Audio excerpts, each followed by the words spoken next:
Welcome everyone in another video of Pileinvesting.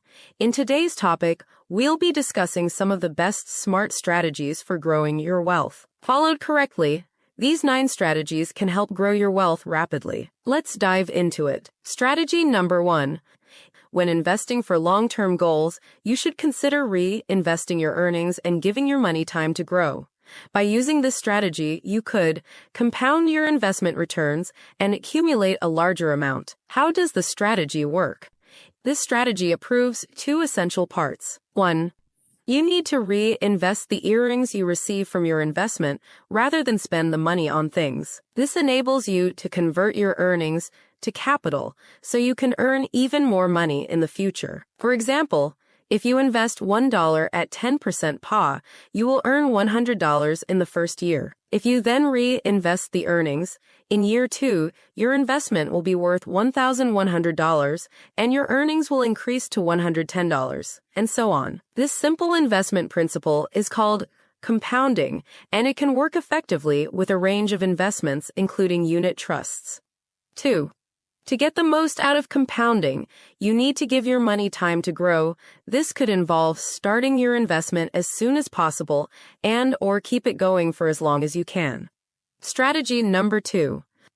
Growth assets can make your money work harder. If your investment objectives are long-term, you want to think about investing a portion of your funds to growth assets like stocks. By using this strategy, you could protect the purchasing power of your investment and receive a tax-effective income that grows over time. How does the strategy work? After a period of share market decline, investing in a term deposit may seem appealing, but there are some downsides of term deposits too. For example, they do not provide any capital growth to prevent the purchasing power of your money being eroded by inflation. Interest rates can fluctuate considerably over time, depending on the government's objectives and economic conditions, and every dollar of interest earned is taxable at your marginal rate. As a result, term deposits may not generate the returns you need to achieve your long-term goals, such as educating your children or funding your retirement. With shares, on the other hand, your capital has the potential to grow in value over the long term and outpace inflation. Your dividend income can increase substantially over time as share prices rise, and the imputation credits that often come with dividends can be used to reduce your tax bill. While shares can be volatile over the short term, they have a very important role to play in a long-term investment strategy. Strategy 3. A balanced approach beats trying to pick winners. When investing for long-term goals, you should consider sticking with a balanced mix of assets rather than chasing past performance. By using this strategy, you could achieve more consistent investment returns and accumulate a larger amount. How does the strategy work? The difference between good and mediocre investment results often comes down to the approach you take. For example, successful investors usually set lifestyle and financial goals, invest a set percentage of their money in each of the main asset classes, e.g. shares, property, and bonds, and resist the temptation to switch their money around based on short-term performance. We call this a balanced approach to investing. Chasers, by contrast, rarely set any goals. They move their money into an investment that has just shown a period of strong returns. They also take undue risks by investing all their money in a single asset class. For example, in 1994,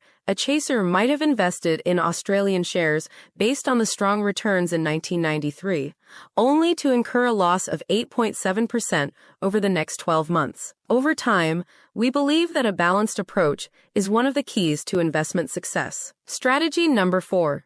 Dollar cost averaging, taking the guesswork out of investing. When investing for the long term, it may be wise to contribute a fixed amount on a regular basis. By using this strategy, you could use the ups and downs in investment markets to your advantage and take the guesswork out of trying to pick the right time to invest. How does the strategy work? This strategy involves investing a fixed amount at regular intervals, e.g. monthly, over a period of time, regardless of whether prices go up or down. It's called dollar cost averaging, and it can work particularly well with managed investments, such as a unit trust. Assuming you invest a set amount in a unit trust each month, you can buy more units when prices fall and fewer units when prices rise. As a result, you can average the price you pay for your investments and potentially profit from a fluctuating market. Let's say, for example, that you invested $200 per month in a unit trust share fund over a 5-month period, and the unit price dropped from $10 to $5 before returning to $10 at the end of the 5th month. You may think it would be hard to make any money when the unit price ended up at exactly the same point as it started. A little request before we continue. Please don't forget to subscribe and like the video. It helps us bring more useful content for you guys. Our next strategy is strategy number 5, income splitting.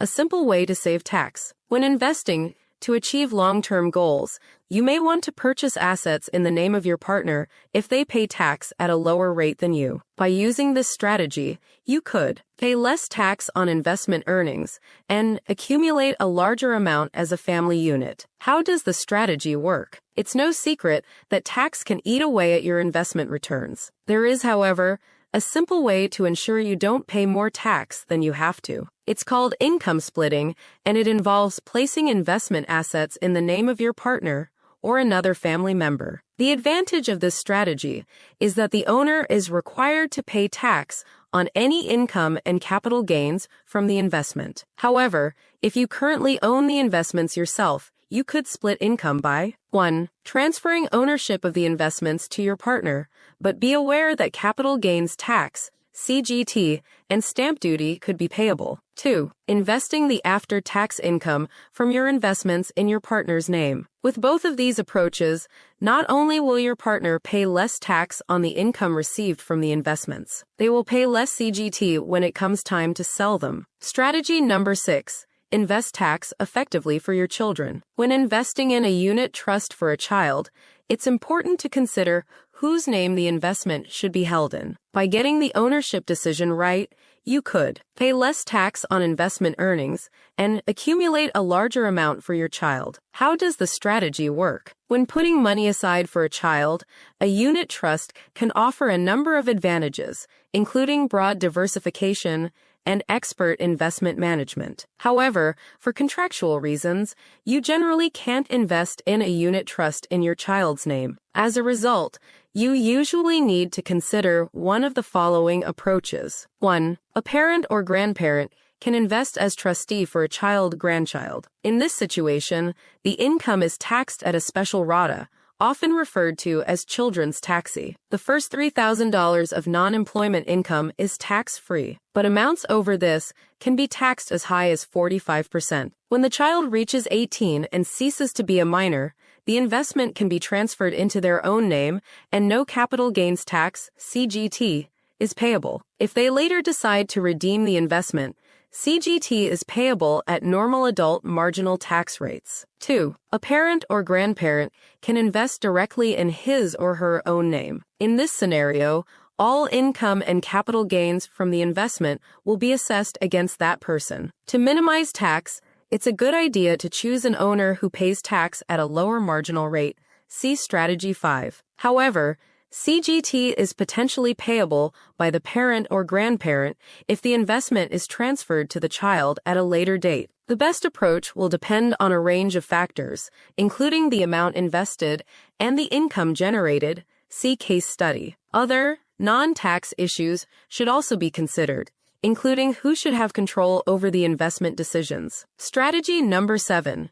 Discretionary trusts, a flexible income splitting alternative. If you have a family, you may want to hold investments in a discretionary trust, e.g. a family trust. By using this strategy, you could pay less tax on investment earnings and accumulate a larger amount as a family unit. How does the strategy work? When you set up a discretionary trust, all assets are owned and controlled by the trust tools on behalf of the nominated beneficiaries. Provided the trust deed allows, this gives the trust tools the flexibility to decide which beneficiaries receive investment income from the trust each year and in what proportions. For example, The trustees could elect to distribute investment income to children under the age of 18 who can receive up to $3 tax-free each year. Children over the age of 18 who can come up to $15,000 PA without paying any tax, and/or a low income of non-working spouses. Strategy number 8, use losses to reduce capital gains tax. If you sell a profitable investment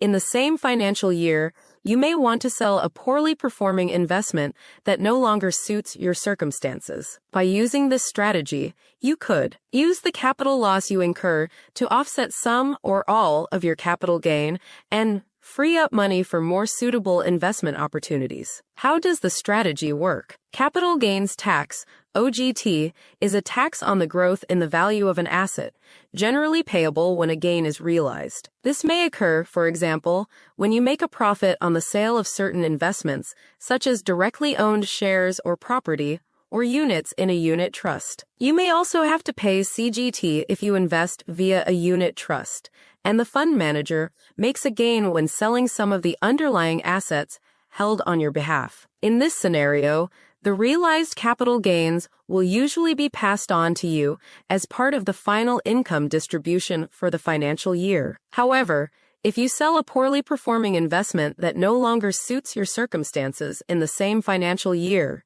you can use the capital loss you incur to offset some or all of your taxable capital gain and reduce or eliminate your CGT liability. You can then use the money you receive from the asset sale and any potential tax savings to pursue other investment opportunities. Strategy number 9. Defer asset sales to manage capital gains tax. By using this strategy, you could defer paying capital gains tax, CGT, and possibly reduce your CGT liability. How does the strategy work? CGT is generally only payable by individuals after they lodge their tax return for the financial year in which an asset is sold. So, by deferring the sale, you may be able to delay paying tax on your capital gain for up to 12 months, in some cases longer. If you expect to earn a lower taxable income next financial year, e.g. because you plan to retire or intend taking parental leave, see case study, the marginal tax ratio you have to pay on realized capital gains may decline considerably. Furthermore, the current marginal tax rate of 39.5%, which is payable on taxable incomes between $80,000 and $180,000, will reduce to 38.5%. It may also be a good idea to hold assets for more than 12 months to take advantage of the 50% CGT discount. CGT is only payable on 50% of the capital gain if an asset is held by an individual for more than a year, reducing the effective tax rate on capital gains from 46.5% to 23.25% for higher income earners. These were the 9 best strategies for growing your wealth. I am sure they would help you practically in your life. If you found this video even a little helpful, be sure to subscribe to the channel and also share the video with your friends to watch them grow in life too. Goodbye.